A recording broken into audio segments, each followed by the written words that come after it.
बातमी आहे। प्रस्तावित शक्तीपीठ महामार्गावरनं मतभेद तीव्र झालेत। शेतकरी आणि व्यापारी वर्गामध्ये समर्थन आणि विरोधाचे सूर उमटतायत। आता याच पार्श्वभूमीवर महामार्गाच्या बाजूने आणि विरोधात असलेले शेतकरी तसंच व्यापारी प्रतिनिधींनी जिल्हाधिकाऱ्यांना स्वतंत्र निवेदन सादर केली आहेत आणि आपापली भूमिका त्यांनी मांडली आहे। सोलापूर जिल्ह्यातल्या माळशिरस तालुक्यातनं शक्तीपीठ महामार्गाचा मार्ग प्रस्तावित आहे आणि या भागात काही शेतकऱ्यांनी महामार्गासाठी होणाऱ्या जमीन संपादनाला तीव्र विरोध केलेला आहे।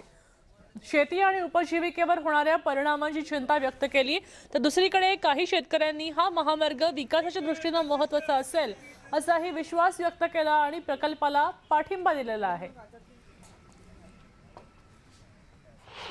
पूर्वी वैराग शहरातूनच सुरत चेन्नई महामार्ग गेलेला आहे अवघ्या 500 मीटर अंतरावरून आणि त्याचंही ट्रम्पेट वैरागमध्ये झालेला आहे।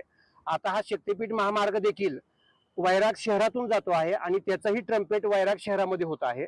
वैराग शहराला फक्त 1 किलोमीटरचा एरिया आहे आणि त्याच्यातले तिन्ही बाजू वैराग शहराच्या ह्या लोकवस्तीने भरलेल्या आहेत। आता फक्त सोलापूर रोडची 1 किलोमीटरची बाजू शिल्लक राहिलेली आहे आणि त्याच्यामध्ये येलो झोनच्या जमिनी आहेत, बाजारपेठ आहे, वैरागचा विस्तारित भाग आहे आणि त्या विस्तारित भागातून बाजारपेठाला छेद करून हा शक्तीपीठ महामार्ग जातो आहे।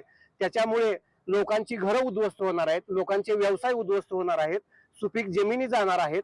त्यामुळे वैराग नगर पंचायत व वैराग ग्रामस्थांची एकच मागणी आहे की हा जो वैराग मधून जाणारा शक्तीपीठ महामार्ग आहे तो वैराग नगर पंचायतच्या बाहेरून घालवावा अथवा तो रद्द करावा आणि ट्रम्पेट तर वैराग मध्ये होऊच नये। पण शेतकऱ्यांची संख्या अजूनपर्यंत फिक्स झालेली नाही, परंतु अंदाजे 12 गावांमधून एक जवळपास 600 ते 700 शेतकरी यामधून बाधित होत आहेत। 35 शेतकरी हे फक्त एका गावातील शेतकऱ्यांचं निवेदन आहे। वेळापूर मधून किती व्यवसायांचं निवेदन आहे? आमच्या गावातून जवळजवळ 80% म्हणजे या गावातील व्यवसायाचं निवेदन, प्रत्येक गावाचं वेगवेगळं निवेदन देतोय।